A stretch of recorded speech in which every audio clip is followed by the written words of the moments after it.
Bhopal, India, December 3rd, 1984. The night was calm, a gentle breeze whispering through the streets. The city slept, unaware of the silent killer seeping from the Union Carbide pesticide plant. Home to over 800,000 people, it was a place where life unfolded at a leisurely pace. The Union Carbide plant, a symbol of industrial progress, stood on the outskirts of the city. It manufactured pesticides, promising prosperity and improved agricultural yields, but within its walls, danger lurked. A deadly chemical, methyl isocyanate, or MIC, was stored in large quantities. As the city slept, a series of safety failures at the plant triggered a catastrophic chain of events. Water entered a tank containing MIC, setting off a chemical reaction that released a dense cloud of toxic gas. What began as a peaceful night would descend into a nightmare of unimaginable proportions, forever etching December 3rd, 1984 into the annals of history as the day Bhopal woke to a tragedy. The heart of the disaster lay in a faulty storage tank, Tank E610, within the Union Carbide plant. This tank, designed to hold the highly reactive chemical methyl isocyanate, or MIC, was filled beyond its recommended capacity. A combination of negligence and cost-cutting measures had led to the deactivation of several safety systems. The fateful chain of events began when water used for cleaning pipelines accidentally entered Tank E610. The reaction with MIC was immediate and violent. Temperatures soared and pressure within the tank skyrocketed. The cooling system had been deactivated, and the alarm system remained silent. As the pressure inside the tank reached a critical point, a safety valve ruptured, spewing tons of toxic gas into the atmosphere. The people of Bhopal had no warning, no time to prepare for the horror that awaited them. As dawn broke on December 3rd, 1984, the true scale of the Bhopal disaster became horrifyingly clear. The streets, once bustling with life, were littered with bodies. Men, women and children lay sprawled on the ground, their eyes wide with terror, their lungs scorched by the deadly gas. Panic gripped the city. Those who could fled their homes, desperate to escape the invisible killer that choked the air. Hospitals were overwhelmed, ill-equipped to deal with the sheer number of casualties. Doctors and nurses, themselves struggling to breathe, worked tirelessly, but their efforts felt futile. The official death toll in the immediate aftermath was estimated at around 3,000, but the true number remains unknown.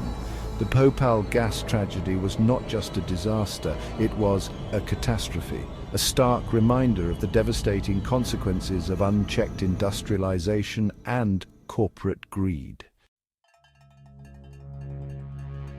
The immediate impact of the Bhopal gas leak was horrific, but the long-term consequences proved even more insidious. Thousands who survived the initial disaster developed chronic respiratory illnesses, their lungs scarred and weakened by exposure to the deadly gas. Conditions like pulmonary fibrosis, chronic bronchitis and obstructive lung disease became tragically common in Bhopal. Survivors struggling to breathe found their lives forever altered, their ability to work and support their families severely compromised. The gas also had a devastating impact on the reproductive health of women. Miscarriages became more frequent, and many women gave birth to children with congenital disabilities. The psychological trauma of that night left deep scars.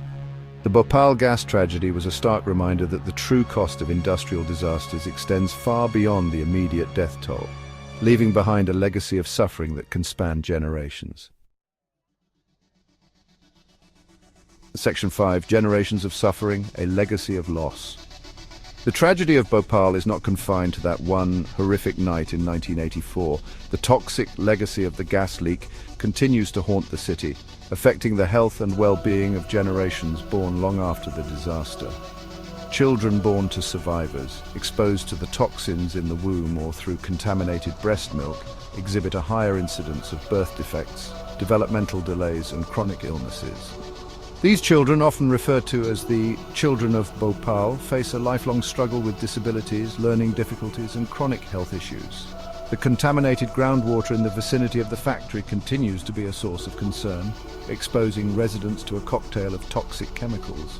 Studies have shown a higher incidence of cancers, neurological disorders and reproductive problems in areas where groundwater contamination is prevalent. The fight for justice and adequate health care for the survivors and their children continues.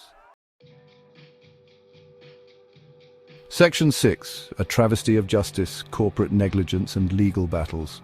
The Bhopal gas tragedy was not just an industrial accident, it was a result of corporate negligence and a blatant disregard for human life. The Union Carbide Corporation, driven by profit and a desire to cut costs, ignored safety protocols and failed to implement essential safety measures at its Bhopal plant.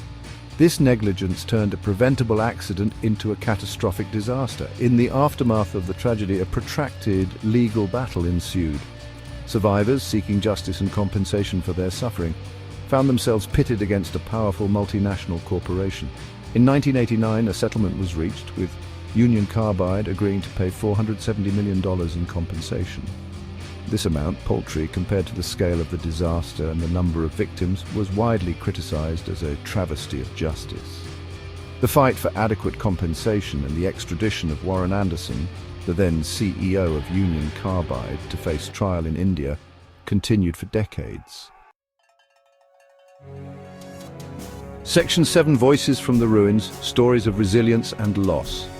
Amidst the statistics and legal battles, it is crucial to remember that the Bhopal gas tragedy is ultimately a human story, a story of immense suffering, resilience, and the enduring fight for justice. The survivors, each with their own tale of loss and survival, embody the spirit of Bhopal. There is the story of Ramadin Bai, who lost her husband and 3 children on that fateful night. Left to fend for herself, she became an advocate for survivors, fighting for their rights and demanding accountability from Union Carbide. Then there is the story of Champa Devi Shukla, who lost her husband, parents and siblings in the disaster. Despite her own struggles with chronic illness, she dedicated her life to caring for orphaned children and advocating for environmental justice. Their stories are a testament to the strength of the human spirit, the power of collective action, and the unwavering pursuit of justice, even in the face of overwhelming odds. Section 8. A poisoned land, environmental degradation and contamination. The Bhopal gas tragedy was not just a human tragedy, it was an environmental disaster with far-reaching consequences. The toxic gas released that night contaminated the air, water and soil, leaving behind a legacy of pollution that continues to this day. The area surrounding the former Union Carbide plant remains a toxic hotspot, a grim reminder of the disaster. The soil is contaminated with heavy metals and toxic chemicals, rendering it unsuitable for agriculture. Groundwater in the area is polluted with hazardous substances, posing a serious threat to the health of residents who rely on it for drinking water. Despite numerous studies highlighting the extent of the contamination, remediation efforts have been slow and inadequate. The environmental legacy of the Bhopal gas tragedy serves as a stark reminder of the importance of environmental regulations, corporate accountability, and the need for sustainable industrial practices to prevent such disasters from happening again. Section 9. The unfinished struggle, the fight for justice continues. 4 decades after the Bhopal gas tragedy, the fight for justice continues. Survivors, still grappling with chronic health issues and economic hardship, are demanding adequate compensation, proper healthcare, and a thorough cleanup of the contaminated site. Organizations like the Bhopal Gas Pidith Mahila Udyog Sangathan and the International Campaign for Justice in Bhopal continue to advocate for the rights of survivors and hold those responsible for the disaster accountable. They are demanding that Dow Chemical, which acquired Union Carbide in 2001, take responsibility for the liabilities of its subsidiary and provide adequate compensation and remediation.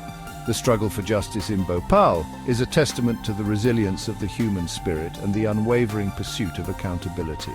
The Bhopal gas tragedy, though a horrific event in history, serves as a constant reminder of the importance of corporate responsibility, environmental regulations, and the need for stringent safety measures to prevent such catastrophes from ever happening again.